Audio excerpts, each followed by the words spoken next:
हे बाई पुरे कर आता. दुसऱ्या भक्ताला दर्शन घेऊ द्यायचंय की नाही तुझ्या मनात? उठ. हे बाई, ही बाया काय इथंच मेली की काय? हे बाई,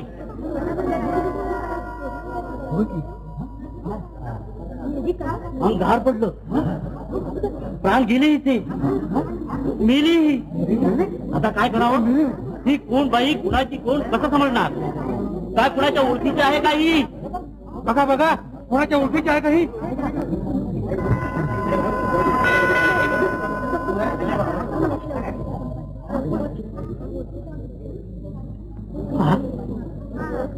हे तर